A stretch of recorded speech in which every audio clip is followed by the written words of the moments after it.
አመሰግናለሁ። ዛሬ የትግራይ ጄኖሳይድ ጥናት ኮሚሽን በማህበራዊ ዘርፍ በሰራናቸው ሪፖርቶች ላይ ሪፖርት ያወጣል። The systematic ending of society, war damage and loss in social sector of ትግራይ ነው የሚለው። በጦርነቱ ምክንያት በማህበራዊ ዘርፍ የገጠመው ውድመት እና አጠቃላይ ጉዳት ላይ ያተኮረ ነው። በትግራይ ማህበራዊ ዘርፍ ስንል አራት ንዑስ ዘርፎች ይዛል።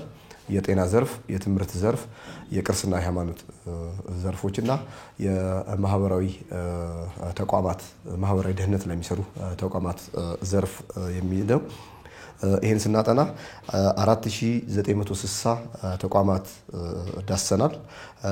ከነዚህ ውስጥም 1195 የጤና ተቋማት ናቸው።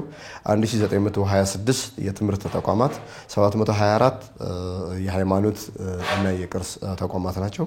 1115 ደግሞ በማህበራዊ ደህንነት ላይ የሚሰሩ ተቋማት ናቸው። ከዚህ በተጨማሪም 33 ጥልቅ ምርመራዎች ላይ መሰረት ያደረጉ ኬዞችም አሉን።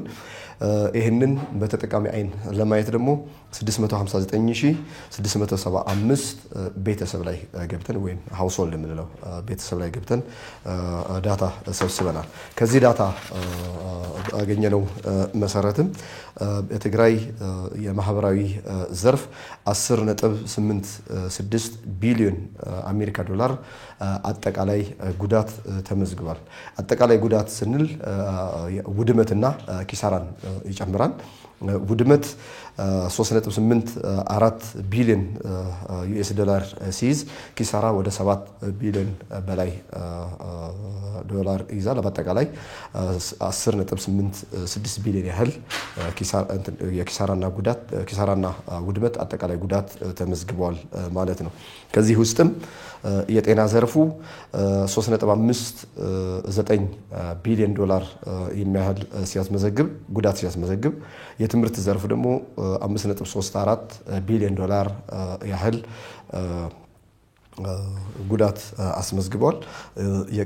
የቅርስና ሃይማኖት ዘርፍ ደግሞ 1.59 ቢሊዮን ያህል ጉዳት አስመዝግቧል። የማህበራዊ ደህንነት ዘርፍ ላይ የሚሰሩ ተቋማት 278 ሚሊዮን ዩኤስ ዶላር አስመዝግበዋል ማለት ነው። እነዚህ ጉዳት የተፈጸመባቸው ተቋማት በአብዛኛው ኮምፕሊት ዲስትራክሽን የሚባል ወይም ደግሞ ጠቅላላ ውድመት የደረሰባቸው ሲሆኑ በጣም ውስን የሆኑ ደግሞ ሃይ ሌቭል ዳሜጅ እና ታችኛው ውድመት የደረሰባቸው ናቸው። የመካከለኛና ታችኛው ጥገና ይደረግበታል። የመካከለኛው ትልቅ ጥገና የሚፈልግ ነው። የታችኛው ውድመት ደግሞ አነስተኛ ጥገና ግን አብዛኛው ግን በትግራይ የደረሰው ውድመት ትልቅ ጥገናና አጠቃላይ ለውጥ የሚፈልግ ነው ብለን መውሰድ እንችላለን ማለት ነው። በፈጻሚዎች አንፃር ስናይ የፈጻሚዎች በትግራይ ጦርነት በጣም ብዙ ኃይሎች ናቸው የነበሩት።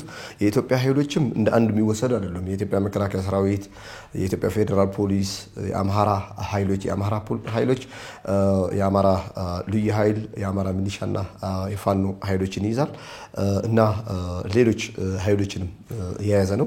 በጤና ዘርፍ ከወሰድን የኤርትራ ኃይሎች አብዛኛውን ውድመት ያስከተሉ ሆነው እናገኛቸዋለን። በትምህርት ከወሰድን ለብቻ ከወሰድን የኤርትራ ኃይሎች ናቸው አብዛኛውን የወሰዱት። በቁጥር የኢትዮጵያ የተለያዩ ቅድም የጠቀስኳቸው ኃይሎች ወሰዱ ግን የኢትዮጵያ ተዋናዮች የበዛውን ይወስዳሉ ማለት ነው። በሶሻል ደህንነት ላይ በሚሰሩ ተቋማትም እንደዚሁ የኢትዮጵያ መከላከያና የአማራ ኃይል አብዛኛውን ይወስዳሉ። ኢትዮጵያ 27%፣ የአማራ ኃይል 17% ይወስዳል። የኤርትራ 11% ነው የሚወስደው። የከልቸራል ሄሪቴጅ እና ሪሊጂየስ ኢንስቲትዩሽንም እንደዚሁ ለብቻ ከወሰድን እስከ 40% እስከ 38 እስከ 40% የኤርትራ ኃይሎች ይወስዳሉ። ወደ አራት ሰብ ካታጎሪስ ስላሉት ሲወስዱ ሌሎችን የኢትዮጵያ ኃይሎች ይወስዱታል። በተናጠል ከወሰድን የኤርትራ ኃይሎች አሁንም አብዛኛውን ይወስዳሉ። በኮምባይን ከወሰድን ግን የኢትዮጵያ የተለያዩ ኃይሎች አብዛኛውን ውድመት አስከትሏል። ያው ሪፖርቱ ላይ እያንዳንዳቸው ምን ሼር እንዳላቸው በራሳቸውና አንዳንድ ጊዜ ደግሞ ጆይንትሊ ማለት አንድ እንደ ካምፕ የሚጠቀሙበት አንድ ተቋም ላይ አንድ ላይም ገብተው ይጠቀማሉ። ብዙ ጊዜ ግን በወር በሳምንት በተለያየ ጊዜ ያንን ተቋም ሲጠቀሙበት ሲያወድሙ ሲዘርፉ የሚወሰደውን ኮምባይንድ ወይም ጆይንት ተብሎ ይወሰዳል ማለት ነው። በዚህ ጉዳት ምክንያት በትግራይ የማህበራዊ ዘርፍ ከፍተኛ ችግር ገጥሟል። በጤና ከወሰድን የጤና ዘርፉ ኮላፕስ አድርጓል ብለን መውሰድ እንችላለን። ለምሳሌ የማተርናል የወሊድ ሞት ከወሰድን ከጦርነቱ በፊት ከ100 ሺህ ሴቶች 186 ብቻ የነበረው በጦርነቱ ጊዜ 840 ነው የደረሰው፣ ወደ 6 እጥፍ ያደገ ነው። የክትባት 100% ደርሶ የነበረው ወደ 20% ወርዶ ነበር። አጠቃላይ የጤና ተቋማት አገልግሎት የመስጠት አቅም ካየን ወደ 30% ነው የወረደው። 70% ያህል የአገልግሎት የመስጠት አቅማቸው እንደተጎዳ ከዚህ መውሰድ እንችላለን። የትምህርት ዘርፍ እንደዚሁ ትልቅ ጉዳት የደረሰበት ነው። 1.2 ሚሊዮን ተማሪዎች 3 ዓመት ያህል ከትምህርት ያልወጡበት፣ ኢንሮልመንት ሬት በ80% የቀነሰበት፣ ከ14000 በላይ መምህራንና የትምህርት ዘርፍ ሰራተኞችና አስተዳዳሪዎች ከትምህርት ዘርፉ የወጡበት ሆኖ እናገኛለን። የቅርስ እና ሶሻል ዌልፌርም እንደዚሁ ማህበራዊ ዘርፉ እንዲመታ በተለይ የማንነት የታሪክ ዘርፉ ትልቅ ጉዳት እንዲደርስበት ቁሳዊ ነገሮች በላይ ደግሞ ማህበራዊ እሴቱ ትልቅ ጉዳት እንዲደርስበት ሆኗል። በቤተክርስቲያን በመቶዎች የሚቆጠሩ እናቶች በቤተክርስቲያን የሚያገለግሉ እናቶች ተደፍረዋል። በሺዎች የሚቆጠሩ የቤተክርስቲያን አገልጋዮች ተገድለዋል። በፊት እንደምናውቀው ቤተክርስቲያን አገልጋይ ከሆንክ ነው ከመገደል ጉዳት እንዳይደርስብህ የምትተርፈው። አሁን ተገላቢጦሽ ሆኖ ትልቅ ታርጌት ተደርገው የነበሩ እነሱ ናቸው ብለን መውሰድ እንችላለን። ይሄንን ስንሰራ ኖት መደረግ ያለባቸው ጉዳዮች አሉ።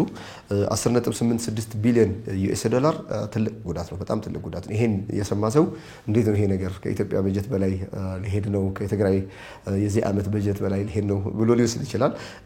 እዚህ በጀት አይደለም ያየ ነው፣ ወይም ደግሞ የአንድ ዓመት የሀገር ምርት አይደለም ያየ ነው።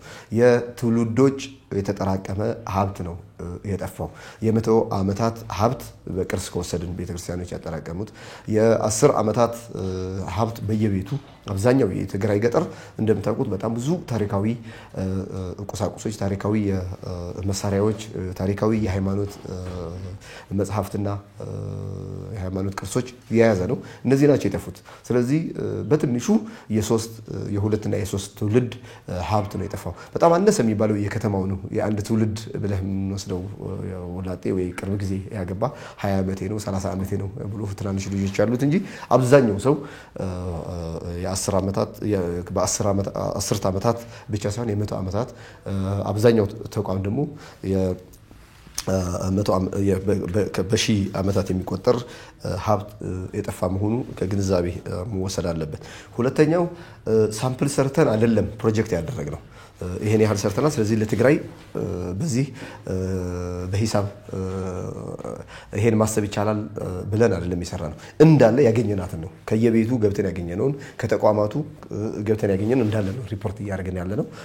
ፕሮጀክት ማድረግ የሚፈልግ ሰው ከዛ በተለያየ መንገድ በሚፈቀድለት ሳይንሱ በሚፈቅድለት ማድረግ ይችላል። ኮሚሽናችን ግን እንዳለ ጥሬ ሐቋን ነው ያስቀመጠው። ጥሬ ሐቋን ስልን ተጎጂ ሪፖርት ያደረገው ዋና መሰረታችን ነው። ተጎጂ ሪፖርት ያደረገው ግን ተጎጂ ሪፖርት ስላደረገ ግን ሁሉ ነገር እንዳለ አይደለም ያስቀመጥ ነው። የተጋነኑ ካሉ ወደ ስታንዳርድ አምጥተናል።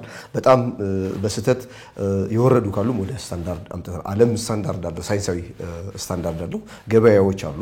ስለዚህ በዚህ መሰረት ስታንዳርዱን ጠብቆ ይተካ ቢባልም በአክቹአሊ ሊተካ በሚችልበት መሰረት እንጂ ሰው የሌለውን አምጥተን አላስቀመጥንም። ሰው ያለውንና የተጎዳውንም እንዳይጠፋ የተቻለ ጥንቃቄ አድርገናል። ሌላው በዚህ ሪፖርት ምንድነው ዳሜጅ የምንለው የቁሳዊ ጉዳት ከኪሳራ ያነሰ ነው። ኪሳራ ትልቁን ፓርት ይዟል። ሁሉም አድማጭ ወይም አንባቢ ሊገነዘበው ይችላል። ዓለም ላይ ያልታየ ለሁለት ዓመት ያህል ከ7 ሚሊዮን ህዝብ በላይ ተዘግቶ ነው ያለፈው። ኦፊሻሊ በአዋጅ አካውንቶች ተዘግተው በአዋጅ ነው የተከፈቱት። ስለዚህ ከኪሳራ ያመለጠ የትግራይ ሰው የለም። ትግራይ ውስጥ ያለ ሁሉም ህዝብ ከትግራይ ውጭ እዚህ ይሄ ሪፖርት ትግራይ ውስጥ ያለን ጉዳት ብቻ የያዘ ነው። ትግራይ ውስጥ ያለ ግን ትግራይ ሁሉም ኪሳራ አለው። እዚህ ግን የሁሉንም ትግራይ ኪሳራም አላስገባንም። የቁሳዊ ጉዳት ደርሶበት ኪሳራንም ሰላመጣልን እና ተቋማትም ስለሆኑ አብዛኞቹ ተቋማት ስለሆኑ የዛን ብቻ ነው። እሱም ቢሆን ግን ኪሳራው ትልቅ መሆኑ መገንዘብ ይቻላል ማለት ነው። ሌላው ተቋማት ስናይ በትግራይ ያለ ሁሉም ተቋም ነው የሚዳሰው። ስለዚህ በዚህ ዘርፍ ያሉ የፌደራል ተቋማት ዳታ መስጠት ወይም ዳታ ማግኘት የቻለውን አካተናቸው። እንደ የተወሰኑ ዩኒቨርሲቲዎች፣ የተወሰኑ የጤና ተቋማት ተካተዋል። በግል ዘርፍም ኦነርሺፕ አይደለም በትግራይ ያለ የግል ዘርፉ ላይ ሪፖርት ያደረጉትን አካተናል። ሌላኛው ቅድም እንዳልኩት ኤክስትራፖሌት አድርገን የሰራ ነው አይደለም፣ አክቹዋል ሪፖርት ነው። ግን ጉዳቱ ደግሞ በዚህ ሪፖርት ወይ በገንዘብ ይገለጻል ብለን አናስብም። የገጠመው ጉዳት አንደኛ ሁሉንም ጉዳት በዳታ አልሰበሰብንም። ያልሰበሰብንባቸው ብዙ ቦታዎች አሉ። በትግራይ አሁን የትግራይ መንግስት በሚቆጣጠራቸው በተለያዩ ሎጂስቲካልና ሌሎች ምክንያቶች አልሰበሰብንም። በተለይ የትግራይ መንግስት የሚቆጣጠራቸው ምዕራብ ትግራይ፣ ሰሜናዊ የትግራይ ቦታዎችና የተወሰነ የደቡብ ትግራይ ቦታዎች ዳታ አልሰበሰብንም። ስለዚህ ገና ቅጽ 2 ቅጽ 3 ይመጣል። ቅጽ 2 3 ወጥቶ ቢደመርም ቁጥሩ የትግራይ ላይ የደረሰውን ጉዳት በዚህ ዘርፍም የደረሰው ጉዳት ይጠቁማል ብለን አናምንም። ይሄ ቁጥር በጣም ትንሽ ቁጥር ግን ሪፖርት መደረግ ስላለበት ሪፖርት ተደርጎም ለዳግመ ህንጸትና ለሪኮንስትራክሽን መዋል ስላለበት ሪፖርት ተደርጎም ፍትህ ማግኘት ያለበት ሰው ከይቅርታ ጀምሮ ማግኘት ስላለበት ሪፖርት ተደርጎም አሁን ሊከሰቱ የሚችሉ ችግሮችን ማስቀረት ስላለበት ነው ሪፖርት እያደረግን ያለነው እንጂ ሁሉንም ጨርሰን አሟልተን ሙሉ ሪፖርት ነው እያለን እንዳልሆነም ከግንዛቤ መግባት አለበት። አመሰግናለሁ።